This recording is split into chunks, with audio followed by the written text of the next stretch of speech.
उन्हीं दुश्मनों में से एक ने आके उसके नीचे लिख दिया हाज़ा लैसा मिन कलामिल बशर, लाए कैसे, ये बशर का नहीं खालिक बशर का कलाम है। इस तरह लाए कैसे, ये बशर का नहीं, बशर को पैदा करने वाले खालिक बशर का कलाम है। बुखारी शरीफ की ये महफिल इतनी अजीम महफिल है। हमारे बुजुर्गों ने फरमाया जब बुखारी शरीफ पढ़ी जाए, उसकी कोई हदीस बयान की जाए तो अपने दामन फैला के सुना करो। इधर हुजूर के जुमले बयान किए जाते, अल्लाह उधर खाली दामनों को पुर कर देता है। चूंकि ये वो जुमले हैं जो अल्लाह के रसूल सल्लल्लाहु अलैहि वसल्लम की ज़बान से निकले हैं।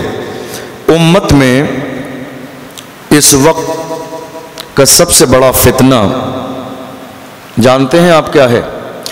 उम्मत में इस वक्त का सबसे बड़ा फितना यह है कि कुरान अजीम पर हमला किया जा रहा है और ये दुनिया को जताने की कोशिश की जा रही है कि ये कुरान अल्लाह की किताब नहीं है, ये दीन अल्लाह का भेजा हुआ दीन नहीं है, बल्कि माआज़ अल्लाह ये मोहम्मद की विचारधारा है।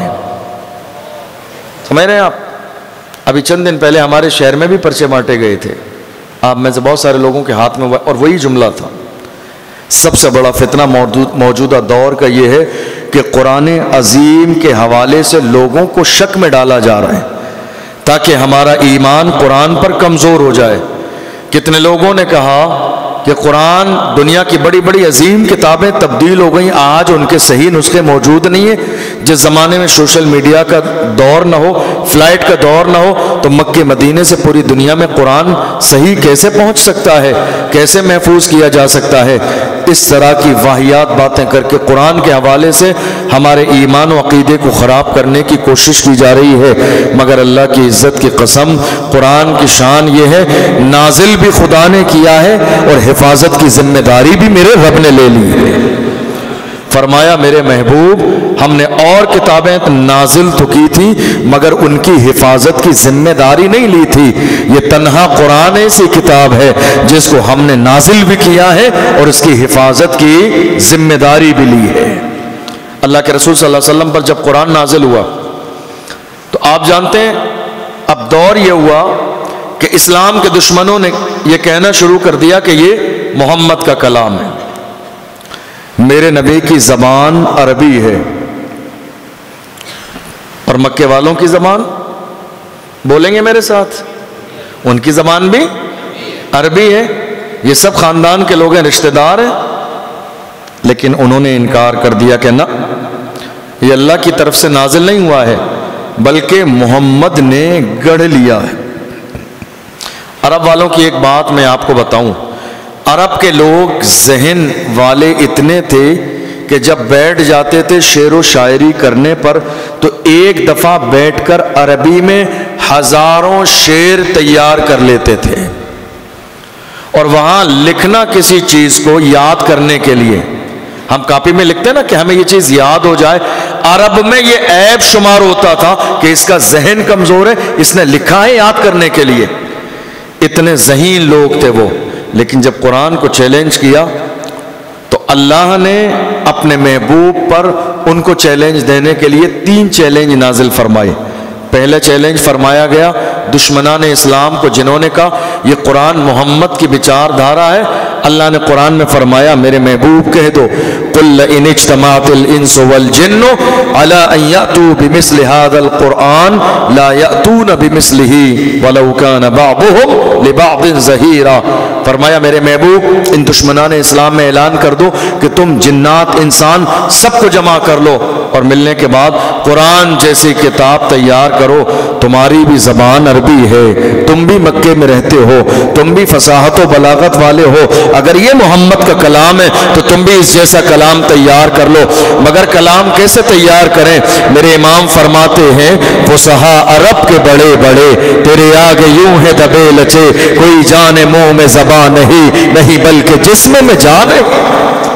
वो तैयार कैसे कर सकते हैं? पहला चैलेंज दिया गया।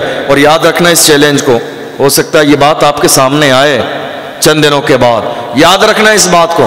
कुरान ने उन लोगों को 3 चैलेंज दिए। पहला चैलेंज पूरे कुरान का जमा करके लाइए, ایک زمانہ ہو گیا، کوئی واپس نہیں آیا۔ اب ہوا یہ کہ یہ جو مکے والے تھے نا، صحابہ جب انہیں گلیوں میں راستے میں ملتے تھے تو یہ پریشان کرتے تھے، لیکن جب چیلنج دے دیا گیا نا تو حضور کے صحابہ سے ان دشمنوں نے راستے بدل لیے۔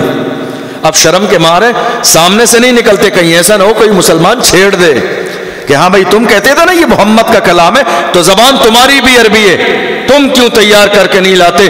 راستے بدل لیے دشمنان اسلام نے۔ اللہ نے چیلنج کو ہلکا کیا۔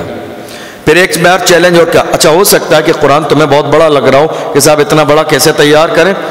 فرمایا ام یقولون افتراہ قل فأتوا بعشر سور مثلی، پورا قرآن نہیں لا سکتے، جاؤ تمہیں چھوٹ دی ہے قرآن کی 10 سورتوں کی طرح سورتیں بنا کے لے آؤ، 10 سورتوں کی طرح۔ عاجز آ گئے، ایک زمانہ گزر گیا، اس کے بعد نہیں لا سکے۔ اللہ نے ان کی اوقات دنیا کے سامنے اور ظاہر کی، فرمایا وَإِن كُنتُمْ فِي رَيْبٍ مِّمَّا نَزَّلْنَا عَلَىٰ عَبْدِنَا فَأْتُوا بِسُورَةٍ مِّن مِّثْلِهِ، اگر تم چاہو تو سب سے ہلکا چیلنج قرآن کی سب سے چھوٹی سورت کی طرح ایک سورت لے کر آ جاؤ۔ اِنَّا أَعْطَيْنَاكَ الْكَوْثَرَ فَصَلِّ لِرَبِّكَ وَانْحَرْ إِنَّ شَانِئَكَ هُوَ الْأَبْتَرُ، قرآن کی ایک سب سے چھوٹی سورت کی طرح سورت لے کر آ جاؤ۔ اس زمانے کا حال یہ تھا کہ جب کوئی کسی کو چیلنج دینا چاہتا تھا تو وہ چیلنج لکھ کر چمڑے پر، کھال پر، پتوں پر لکھ کر خانہ کعبہ کی دیوار سے لگاتا تھا۔ آج اللہ نے ایمان والوں کو موقع دیا، حضور کے صحابہ نے انا اعطیناک الکوثر یہ سورت ایک لائن کی لکھی اور خانہ کعبہ کی دیوار پہ لٹکا کے چیلنج کر دیا، اے مکے والو اگر تم میں ہمت ہے تو قرآن کی طرح ایک سب سے چھوٹی سورت تیار کر کے لے آؤ۔ زمانے گزر گئے، لوگ چہرے بدل کے چلنے لگے، کسی میں ہمت اور مجال نہیں جو قرآن کی طرح سورت لے کر آ جائیں۔ کیسے لائیں؟ انہی دشمنوں میں سے ایک نے آ کے اس کے نیچے لکھ دیا ھذا لیس من کلام البشر، لائیں کیسے؟ یہ بشر کا نہیں، خالق بشر کا کلام ہے۔ اس طرح لائیں کیسے؟ یہ بشر کا نہیں، بشر کو پیدا کرنے والے خالق بشر کا کلام ہے، یہ میرے رب کا کلام ہے۔ دنیا کیسے اس کی مثال لا سکتی ہے؟ اللہ نے اپنے محبوب صلی اللہ علیہ وسلم پر قرآن کو نازل فرمایا، اور کب نازل فرمایا؟ انا انزلناہ فی لیلۃ ہم نے قرآن کو لیلۃ الشب قدر میں نازل فرمایا۔ شب قدر کیا ہے؟ فرمایا لیلۃ القدر خیر من الف شہر، یہ ایک رات 1000 مہینوں سے افضل ہے۔ حضور کے سامنے ذکر کیا، صحابہ کے سامنے حضور نے ذکر فرمایا کہ بنی اسرائیل میں ایک شخص نے 1000 مہینے جہاد کیا اللہ کے دین کے لیے۔ صحابہ غمزدہ ہوئے، ہماری اتنی عمر نہیں، ہم تو نہیں کر سکتے۔ اللہ نے فوراً وہی نازل فرمائی، میرے محبوب اپنے امتیوں سے کہہ دو غم نہ کریں، نہ تمہاری امت کا غم ہمیں گوارا ہے، نہ محبوب کی اداسی ہمیں گوارا ہے۔ اپنی امت سے کہہ دو انہوں نے 1000 مہینے محنت کی، آپ کی امت ایک رات محنت کر لے گی، میں 1000 مہینوں کا ثواب عطا فرماؤں گا۔ لیلۃ القدر خیر من الف شہر، یہ ایک رات 1000 مہینوں سے افضل ہے۔